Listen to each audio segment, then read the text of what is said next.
ఎన్టీఆర్ తెలుగు తెర ఇలవేల్పు. ఆయన వారసుడిగా ఆ మహానటుడి వెలుగులకు మరిన్ని హంగులు జోడించిన ఘనత బాలకృష్ణ సొంతం. తండ్రి చాటు కుమారుడుగానే కెమెరా ముందుకొచ్చిన ఆ తర్వాత తండ్రికి తగ్గ తనయుడు అనిపించుకున్నారు. 50 ఏళ్లుగా ఆబాల గోపాలాన్ని అలరిస్తూ దిగ్విజయంగా తన నట ప్రయాణాన్ని కొనసాగిస్తున్నారు అగ్ర కథానాయకుడు బాలకృష్ణ. ఇప్పుడు ఆయన పద్మభూషణ్ నందమూరి బాలకృష్ణ. నటసింహం నందమూరి బాలకృష్ణను కేంద్ర ప్రభుత్వం పద్మభూషణ్ పురస్కారంతో సత్కరించింది. గణతంత్ర దినోత్సవం సందర్భంగా ప్రకటించిన పురస్కారాల్లో కళల విభాగంలో ఏపీ నుంచి ఆయన్ని ఈ అవార్డుకు ఎంపిక చేసినట్లు కేంద్రం ప్రకటించింది. నటుడిగా ఆయన చాటుతున్న ప్రతిభ, రాజకీయ నాయకుడిగా, బసవతారకం క్యాన్సర్ ఆసుపత్రి చైర్మన్గా ఆయన సమాజానికి అందిస్తున్న సేవలు స్ఫూర్తిదాయకమని తెలిపింది. అందుకే భారత ప్రభుత్వం అందిస్తున్న 3వ అత్యున్నత పురస్కారం పద్మభూషణ్తో సత్కరించినట్లు వెల్లడించింది. నందమూరి బాలకృష్ణ నట ప్రయాణానికి గత ఏడాదే 50 ఏళ్లు పూర్తయ్యాయి. ఆయన నట ప్రయాణం స్వర్ణోత్సవంతో వరుస విజయాలతో సందడిగా సాగుతున్న వేళ బాలకృష్ణ పద్మభూషణుడు కావడం అభిమానుల్లో మరింత జోష్ని పెంచింది. బాలకృష్ణ ప్రయాణం తాతమ్మ కలతో మొదలైనా హీరోగా ఆయన పూర్తిస్థాయి ప్రయాణం సాహసమే జీవితంతో మొదలైంది.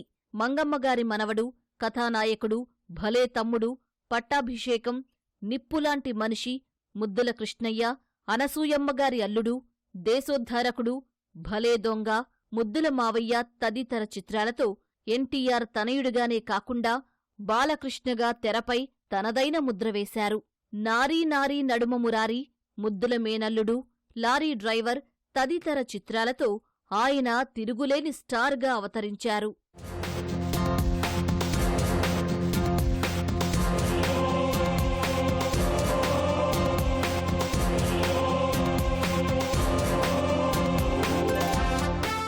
ఒక పక్క సాంఘిక చిత్రాలు చేస్తూనే మరోవైపు తండ్రి ఎన్టీఆర్ అడుగుజాడల్లో నడుస్తూ ఆరంభం నుంచే పౌరాణిక పాత్రల్లో మెరిశారు బాలకృష్ణ.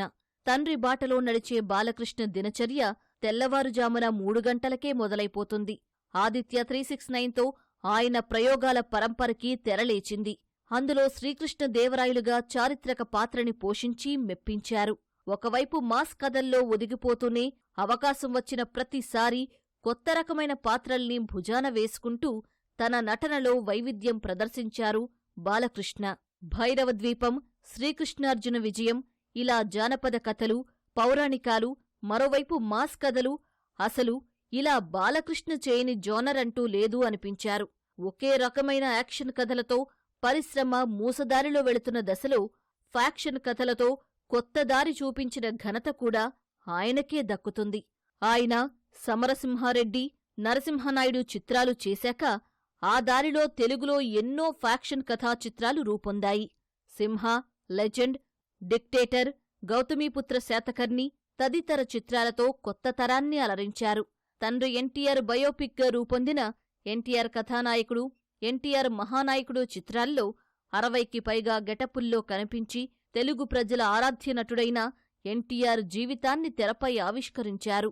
6 పదుల వయసులోనూ ఆయన జోరు ప్రదర్శిస్తున్నారు. అఖండ నుంచి ఆయన జైత్రయాత్ర కొనసాగుతోంది. వీరసింహారెడ్డి, భగవంత్ కేసరి, డాకు మహారాజ్ చిత్రాలతో వరుస విజయాల్ని సొంతం చేసుకున్నారు. తన 100వ చిత్రంగా గౌతమీపుత్ర శాతకర్ణి చేసిన ఆయన ప్రస్తుతం 110వ చిత్రం అఖండ 2 తాండవంలో నటిస్తున్నారు. ఓటీటీ వేదికలతోనూ తనదైన శైలిలో సందడి చేస్తున్నారు. ఆయన చేసిన అన్స్టాపబుల్ బుల్లితెర ప్రేక్షకులకు చేరువైంది. తన తనయుడు మోక్షజ్ఞని తెరకు పరిచయం చేసే ప్రయత్నాల్లో ఉన్నారు.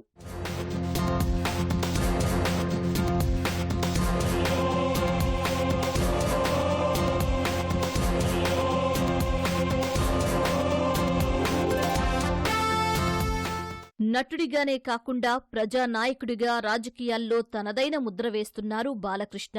తన తండ్రి ఎన్టీఆర్ ప్రాతినిధ్యం వహించిన హిందూపురం నుంచి వరుసగా 3 సార్లు ఎమ్మెల్యేగా ఎన్నికై నియోజకవర్గానికి సేవలందిస్తున్నారు. తన తండ్రి స్థాపించిన బసవతారకం క్యాన్సర్ ఆసుపత్రి చైర్మన్గా బాధ్యతలు స్వీకరించిన ఆయన నిత్యం ఆసుపత్రిలో అందుతున్న సేవల్ని పర్యవేక్షిస్తూ ఎంతో మందికి ఉచిత వైద్యం అందేలా కృషి చేస్తున్నారు.